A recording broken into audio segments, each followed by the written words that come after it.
almost habitually, and it takes us far away from the present moment. Whereas others, we follow for a little bit and we can catch them a little bit sooner. Okay? So don't be hard on yourself if you have future or past thoughts. Just know that this is what's going on in your mind when you're having them. That you are being pulled away from the present moment, from your present moment experience. Now, the trick with, or the goal with this breathing meditation, I see as being threefold. So these thoughts are going to happen automatically.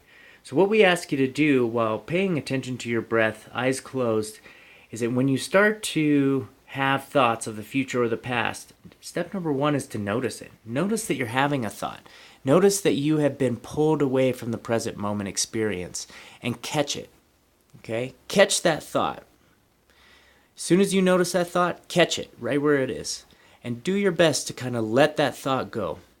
Don't make a choice to follow that thought further down the rabbit hole. Just let it go. And then third, we need to take action once we've let it go and actively refocus on that anchor. Okay? So re-engage your focus back onto what the physical sensation of the breath feels like. Boom. And then you're back here at the present moment. Okay? So we have a thought, we catch it, refocus. Keep going, present moment, have a thought, catch it, refocus. Have a thought, catch it, refocus. Okay? This is what it literally means to have a meditation practice. And that's why they call it a practice, because it takes repetition. If you think of, weightlifting, right? We do repetitions of certain lifts, right? And every time you do one repetition, you get a little bit stronger. Okay, same thing happens with our mental tools and our mental strengths. You can think of them the same way. We are strengthening our mental tools, and therefore we need to do reps. So multiple reps will make us stronger, and every rep makes you a little bit stronger.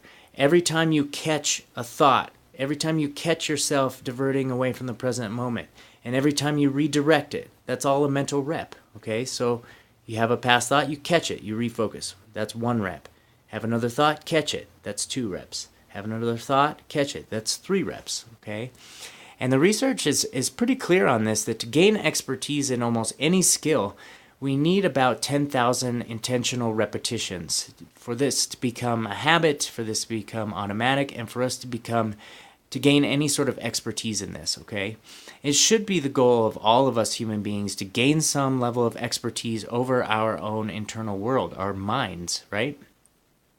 It's curious to me how people put so much more emphasis on mastering their bodies and not so much on mastering their minds, okay? But just like our body takes repetitions, takes practice, takes work, but we can become experts of our own mind, okay?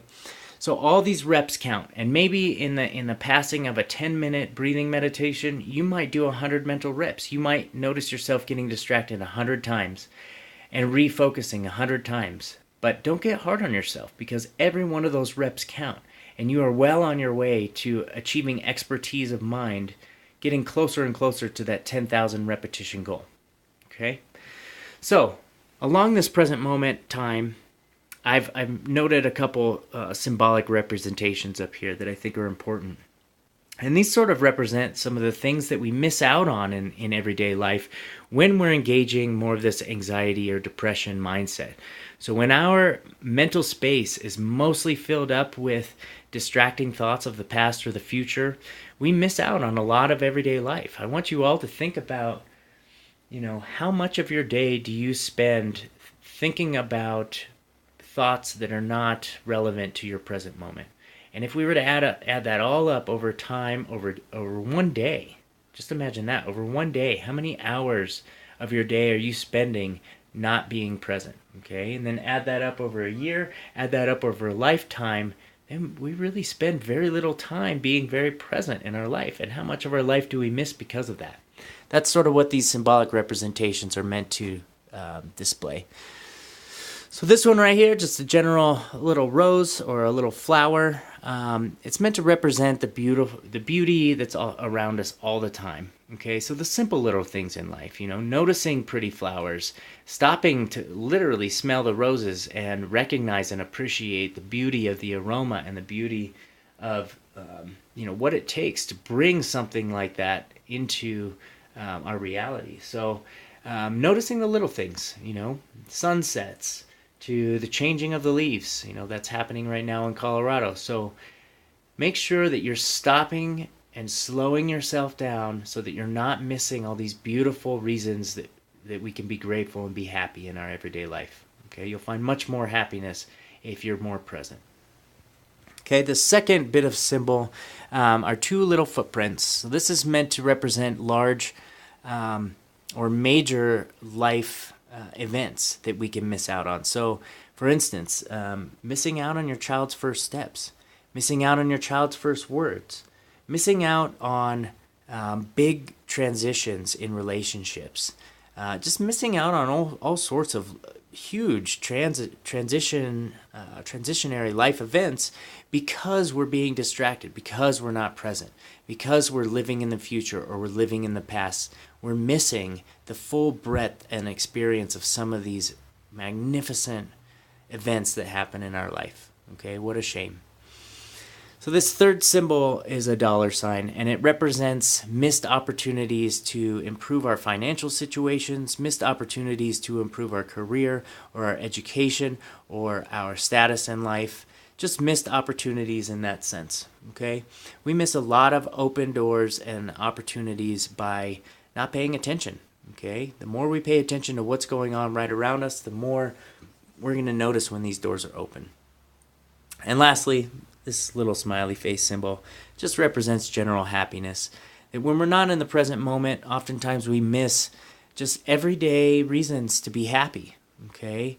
We focus a lot on things that are not going well or things that are affecting us negatively, right? And a lot of these things are anticipatory, or we're thinking into the future and how we're not going to achieve something, or how something we have to go through is just really hard. And when if we can stop ourselves and just be present, what we find is that we're okay in this moment, okay? If you can connect with yourself and breathe and just connect with that breath, what you'll find is just a sense of okayness, okay? No matter what's going on in your life, if you're grounded and anchored by using this mindfulness of the breath exercise, and you can find these meditations, guided meditations for this all over the internet. So I encourage all of you to go look it up on your own, or contact us at mindops.com for suggestions, or if you have questions, if you experience something in your meditation that you kind of don't know what it means for you and maybe what's going on in your psychology, reach out to us. We'd love to help. If we don't have the answer, we certainly know people who do have the answers, okay? So this was a little bit of a breakdown, a little bit more in depth into why it's important to be present moment focused, and more importantly, how can we tap into that present moment awareness with mindfulness of the breath, okay?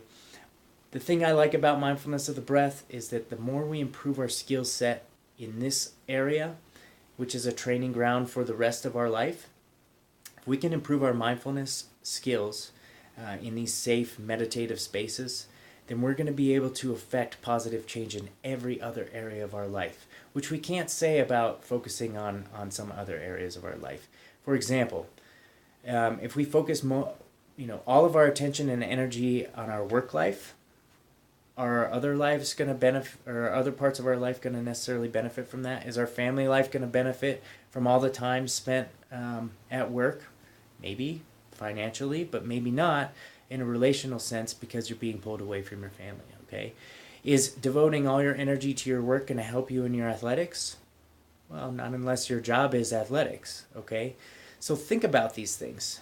We can divert our attention and our energy to any domain in our life, but the thing I like about mindfulness and attention to the breath and really working on this kind of stuff, doing these 10,000 reps to become an expert in our mind, is that by working towards mastery of mindfulness, mastery of our mind, we not only enhance skill sets in that area, but it enhances our experience in every other domain of our life. So by enhancing your abilities with this mindfulness of the breath exercise, and enhancing your connection to those anchors, you are going to see improvements at work, improvements in productivity, improvements in communication with coworkers. You're going to notice improvements in communication in relationships, improvements in empathy, In sports or hobby performance, you're going to notice improvements in performance, improvements in focus, improvements in attention, all sorts of things. Lots and lots to go over, and not enough time in this video to hit it all. But just know that if you don't think you have time in your day to devote 5 to 10 minutes towards mastery of your mind, I want you to think about that again, okay? Because with this 5 or 10 minute investment, and that's really what it is, it's an investment in yourself. With this 5 to 10 minute investment in yourself every day, it will enhance the quality of your life in every domain of your life for the rest of your life, okay? That's a small investment. By making that amount of time for yourself, it's going to enhance every other piece of your life. So if you say you don't have time to do it, well, do you have time to not perform well at your job? Do you have time to fail at an athletic competition? Do you have time to fail in a relationship? I don't know. Those seem like they take a lot more time than spending 10 minutes a day working on mastering your own mind and mastering your awareness of the present moment. So that's a little bit for today. Please like and share our videos. I hope you like it. Continue to watch, and thank you very much. Visit us at mindops.com. That's mind-ops.com. Have a great day, everyone.